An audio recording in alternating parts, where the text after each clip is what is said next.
Se nós olharmos os 4 pilares da catequese, eles são negados pelas pessoas que caem nesse erro. Nós poderíamos falar da fé. Eu puxei esse gancho porque você falou muito bem da questão dos mistérios luminosos. Mas com relação à fé, eles negam o catecismo de São João Paulo II. Eles negam o catecismo amarelinho. Então aquele catecismo não é católico, aquele catecismo não presta. E que é o primeiro pilar da catequese. Se a gente vai para os sacramentos... Todo mundo estuda aquilo. Aquele livrinho amarelinho que todo mundo todo mundo estuda, e eu afirmo, e com 15 anos de catequese, o bem que aquele livro faz na vida das pessoas. Eu desafio essas pessoas a me apontarem uma pessoa que se perverteu. Tem um catecismo lá dentro. Pega lá para mim, por favor, o nosso amarelinho lá dentro. Pega lá para mim, obrigada. Uma pessoa, eu desafio que eles me apontem uma pessoa que se perverteu, que se tornou um mau católico. Não existe. Todas as pessoas que têm o catecismo como um livro de cabeceira, como um livro de consulta, de leitura, são bons católicos, são católicos sérios. E esse catecismo foi aprovado por São João Paulo II e também endossado pelo Papa Bento XVI. O Papa Bento XVI presidiu a comissão que elaborou o catecismo e depois ele lançou no seu pontificado aquele cinza, que é maravilhoso também, que é o compêndio do catecismo. Mas para eu entender bem, é que isso ainda está confuso na minha cabeça. Eles dizem que tem erros nesse catecismo? Eles dizem que tem erros e que ele não é um catecismo totalmente de acordo com a doutrina da Igreja Católica. É isso que eles vão afirmar. Eles pegam ali alguns pontos do catecismo para dizer que esses pontos não estão de acordo com a doutrina. Para falar o português claro, eles vão dizer que esse catecismo é herético, que ele não está de acordo... Junto com o padre Paulo Ricardo. Sim, exatamente. É sempre essa acusação. Inclusive nós somos heréticos. E todos os fiéis, a imensa maioria dos fiéis que estão nos ambientes eclesiásticos, o Papa, inclusive, para eles o Papa, desde São João 23, e aí eu não estou a falar dos sede-vacantistas teóricos, eu estou a falar mesmo de quem está nesse erro do sede-vacantismo prático, que para mim configura um cisma. Para eles, os papas... desde São João 23 não são católicos. Não é igual porque quando a gente fala de integralmente católico, não existe. Ou você é católico, ou não é. Ou você não é. Não existe parcialmente. E o gancho que eu ia fazer e nem de IBGE. Não existe isso. Isso é... Você já viu... Só rapidinho, para quem está em dúvida, a gente está falando deste livrinho que todas as igrejas têm, todas as casas deveriam ter, os catequistas usam para dar catequese, que é super famoso, a nossa catequese lá na Paróquia Santo Agostinho é dada com base nele, do início ao fim. A catequese do mundo todo católica tem que ser Hoje eu vou dar uma aula lá daqui a pouco sobre o 8º mandamento e vou usar como base o catecismo e o compêndio.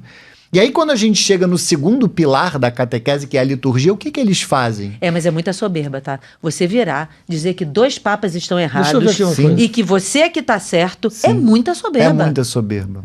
E é um erro grave. E no início desse catecismo tem um documento... O erro grave, tudo bem, mas se fosse só ele, né? Tá levando todo mundo pro erro grave. Isso, exatamente. Tem feito publicações para promover esse erro. E se a gente amplia o olhar... E chega, por exemplo, na liturgia, que é o segundo pilar da catequese, o que acontece? Eles vão dizer, como eu dizia anteriormente... O primeiro você falou da fé, não é a fé, que é simbolizada pelo catecismo. Então, o catecismo não presta. Então, aqui, eles afetam a nossa vivência católica no primeiro pilar. Depois, eles vão afetar no segundo pilar, que é a liturgia. Ao dizer que a missa de São Paulo VI, que é fruto da reforma litúrgica de 1970, ela não é lícita. Eles até reconhecem, diferentemente dos sede-vacantistas teóricos, eles reconhecem que ela é válida, mas dizem que é ilícita, ou seja, é imoral você ir numa missa de São Paulo VI. Fica em casa, falta a missa, domingo, se não tiver... Reza o rosário, é o que eles falam, reze o rosário, leia os mistérios luminosos. Sem os mistérios luminosos, Caramba, leia o missal. E mais do que isso, eles contestam os ritos de vários sacramentos e sacramentais. No caso sacramental, por exemplo, o rito de exorcismo, os sacramentos, especialmente o batismo e a crisma. É muito comum nesses ambientes pessoas que são batizadas sob condição, ou principalmente crismadas sob condição. Ou seja, a pessoa já foi crismada segundo os ritos novos, digamos assim, os ritos atuais, melhor dizendo, é uma palavra melhor, o rito atual, o rito fruto da reforma litúrgica de São Paulo VI, a pessoa já é batizada, já é crismada, mas não é incomum encontrar nesses ambientes pessoas que são batizadas sob condição nos ritos antigos, nos ritos anteriores. Ou seja, batiza de novo, como quem diz, esse batismo não foi válido, está válido agora, isso? Exatamente, mais uma conduta muito semelhante ao que fazem os protestantes. Caramba. Os protestantes, quando um católico apostata, né, e acaba por cair no erro do protestantismo, eles vão lá e batizam. Eles fazem muitas vezes a mesma coisa, especialmente com a crisma. E aí a gente chega no terceiro pilar, o terceiro pilar, que é a moral. O que eles negam dentro desse pilar? O Código de Direito Canônico. O Código de Direito Canônico, para eles, vigente, é o de 1917. Eles não reconhecem o código que foi publicado por São João Paulo II em 1983. Ou seja, eles entendem que nós estamos em uma disciplina canônica que não é católica. Para eles é isso. E aí no quarto pilar eu chego ao que o Bertaldo falou, que o quarto pilar é a oração. Eles não rezam os mistérios luminosos, eles não rezam o terço da misericórdia, falam barbaridades de Santa Faustina, falam barbaridades da revelação de Nosso Senhor Jesus Cristo misericordioso. Então eles não consideram que o terço da misericórdia é algo adequado para um católico e vão além. Ainda penso que dentro do quarto pilar eles negam as canonizações posteriores à reforma canônica de 1983. Eles consideram que os critérios que hoje são utilizados para... Madre Teresa de Calcutá não é santa. Não é santa, São João Paulo II não é santo. Jesus. O próprio São Pio de Petreutina, que eles vão até dizer que Padre Pio também não é santo. Para eles é santo, mas eles não chamam de santo muitas vezes, porque eles consideram que o magistério atual não existe, na prática é isso. Então eles negam até as canonizações ou pós-conciliares, aí vai variar, alguns negam as canonizações pós-conciliares, outros pós-reforma canônica de 1983. Quem é o chefe dessa maluquice? Então, a Fraternidade São Pio X foi fundada por Dom Marcel Lefebvre. Sim, mas esse já foi. E aí? Ele já foi, e aí ele sagrou os 4 bispos, e aí eu não saberia dizer todos os superiores da fraternidade, mas durante muito tempo, e ele foi o responsável, inclusive, pelos diálogos com o Papa Bento XVI, um bispo que governou a fraternidade depois de Dom Lefebvre foi o chamado Dom Felé. Dom Felé foi um dos bispos sagrados em 1988. E chama muito a atenção que ele foi o responsável, claro, ele e outros, pelos diálogos durante o pontificado do Papa Bento XVI.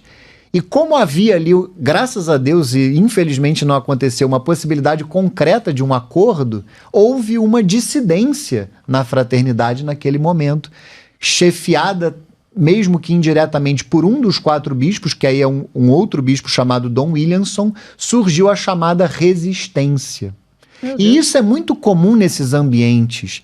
Eles não se entendem nem entre eles mesmos. Por isso que se assemelha muito ao protestantismo. O que a gente vê no protestantismo? São várias seitas que se proliferam. E acontece o mesmo nesses ambientes. Tanto que é muito interessante, eu falava dos sede-vacantistas teóricos, todos eles, ou quase todos, saem desses ambientes. Muitos sede-vacantistas foram, inclusive, ordenados por Dom Lefebvre. Eles eram ordenados e deixavam a própria fraternidade e assumiam essa posição mais radical ainda, que é o sede-vacantismo teórico. Eu conheço pessoas que viraram ortodoxas depois de passar por esses ambientes. Aí aderem a um outro tipo de cisma, que é o cisma ortodoxo. E tem pessoas que, infelizmente, caem na apostasia, perdem a fé. Então, é o que está no Evangelho, né? Pelos frutos vos conhecereis. E me parece que os frutos são os mais perniciosos possíveis. E o Bertaldo falou algo que ficou assim para eu comentar, que infelizmente, diferentemente do protestantismo, eu concordo com você que acaba por ser mais pernicioso por conta disso, porque o protestantismo ele se ramificou de uma tal maneira que hoje a gente não vê nada de católico em muitas dessas seitas que surgiram. E o problema deles é que eles têm uma aparência de um catolicismo autêntico. Eles têm uma aparência do que eles chamam de um catolicismo tradicional. E isso é muito atrativo para muitas pessoas, porque as pessoas vão lá e veem liturgias bem celebradas, as pessoas bem vestidas nas igrejas. As mulheres de véu. As mulheres de véu. Tudo coisas positivas. Famílias muitas vezes numerosas, famílias que vivem ou aparentemente se esforçam para viver a moral como ela deve ser, e tudo isso atrai pessoas incautas para esse erro. E por isso ele é tão pernicioso, e eu não tenho a menor dúvida em dizer que é um ataque demoníaco à igreja dos nossos tempos. Foi uma maneira que o demônio, que infelizmente é muito astuto, uma maneira que ele encontrou para desvirtuar muitos católicos. E por isso é que isso tem que ser denunciado e esclarecido.